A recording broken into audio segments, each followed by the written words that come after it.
Hello and welcome to another Doctor Who Sonic Screwdriver toy review video. This is for number 11's Sonic Screwdriver, Matt Smith's Sonic Screwdriver, and this is my personal favourite Sonic Screwdriver toy because it's one of the bigger ones and it can do this. Look at that, so cool. With the introduction of the Sonic Screwdriver extending when it was brought back in 2005, I don't actually have it to hand, but you know where it could extend. And then the Master's laser screwdriver had that ability to pop out. That I do have. I just recorded that video. So that, I think, was a really cool feature. Bringing it back one more time for this Sonic Screwdriver, I think was an excellent idea because it's more playtime you can have with this Sonic Screwdriver toy. It's just so cool to see that. So this is Matt Smith's 11th Doctor's Sonic Screwdriver. It's one of the longest Sonic Screwdrivers out there, both in its closed form and in its open form.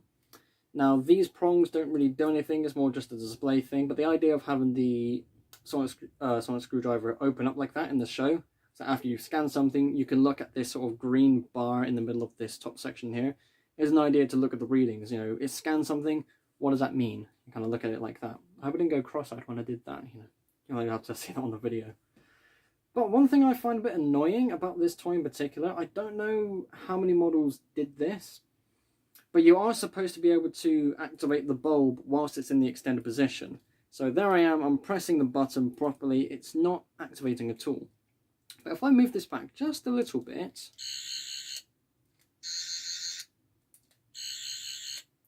something's being rubbed up against the button on the inside to actually make it activate.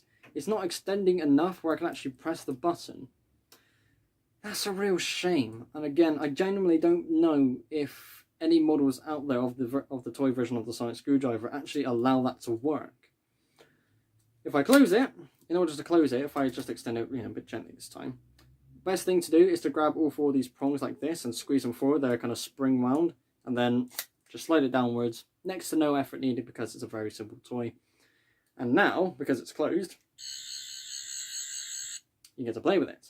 I think the use of a green bulb for this design using the gold, the white and the black and some silver details up here, I think it works really well. If that was a blue bulb, it wouldn't really work as well if it was red. A bit too sinister, but a green bulb, absolutely. So if I were to extend this, how would I actually activate the bulb? If I move a little bit closer, I don't know how easy is it. Yeah, there you go. So just there, just above where my finger is the button you would press if this was closed. So that button you just saw, that's over this button here. If I extend it, and if I want to activate it, I'm going to have to put my thumb in there to activate it. Obviously, it will still work, but it's just going to be a little bit more uncomfortable. I, for one, am okay with that because that's something I'm kind of used to, but it's a real shame that none of the toys, again, that I know of, had a proper function where you could activate it whilst it was open. Now, I think this was one of the first Sonic Screwdriver toys as well that had the multiple sound effect. The previous, or the early incarnations of the 10th Doctor Sonic Screwdriver toy only had the one sound. This has 4. So you heard 2 of them already. Low sound, high sound. Press it down 3 times. You get that weird sound effect. I don't ever recall that ever being in the show. It probably popped up once, and if it did, fair enough. But I suppose it's nice to have a different sound effect. And when I say press down 3 times, you have to press the button 3 times. Press it 4 times.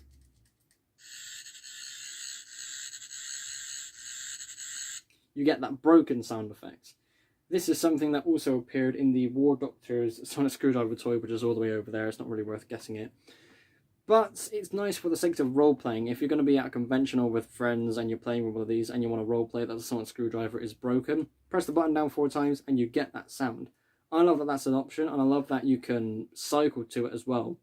Unlike the War Doctor's Sonic Screwdriver toy, where every time you press the button, or you don't press the button on that one, but every time you go to activate the sound, you have to cycle through each of them in order to get that.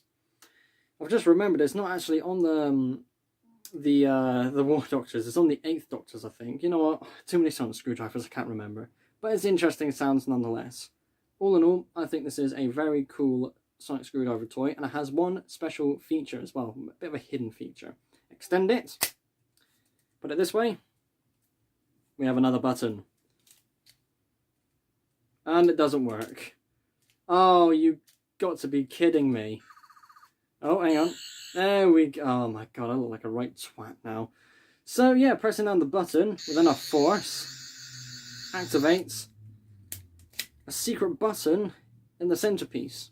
Now, it's much easier to press it when it's open because it's, you know, you don't have to put that much pressure. But when it's closed, you have to really get your thumb in there in order to activate the sound. At the same time, you can guarantee that the sound's going to go off when it's closed like this because the button is a lot closer. Extending it, hopefully without looking silly this time. There we go.